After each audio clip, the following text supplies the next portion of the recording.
ఈయనేందో ఈయన Nagaraju, I dream media Nagaraju ఒక ఆయనతో ఇంటర్వ్యూ చేస్తున్నాడా? ఈయన ఎప్పుడు ఇట్లాంటోళ్ళనే పట్టుకుంటాడో ఏమో తెలియదు. ఒకసారి చూడండి. తర్వాత మాట్లాడదాం. ఏసేసాడు.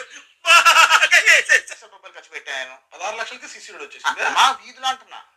1.2 కిలోమీటర్ 16 లక్షలు తీసేశారు. సిమెంట్ రోడ్ అండి. లైన్‌లో ఉండు మేడం, లైన్‌లో ఉండు. ఇవిడెవడో బంపర్ ఆఫర్ ఇస్తున్నాడు. లైన్‌లో ఉండు. అప్పట్లో ఎందుకంటే గవర్నమెంట్ ఫండింగ్ కూడా ఎప్పుడంటే 1970సా? ఆ?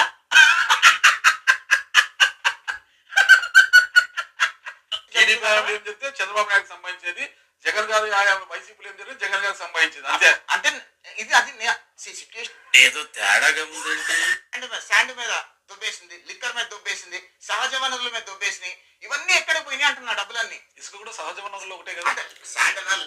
ఇంత తలకాయ లేని వాళ్ళందరూ ఈయన ఐ డ్రీమ్ మీడియా నాగరాజుకి దొరుకుతారా? ఏందిరా అబ్బాయి ఈయన లేదంటే ఈయనే ఇట్లాంటి వాళ్ళని ఎతుకుతాడా? ఎవడు దొరుకుతారా అని బకరా చేయడానికి?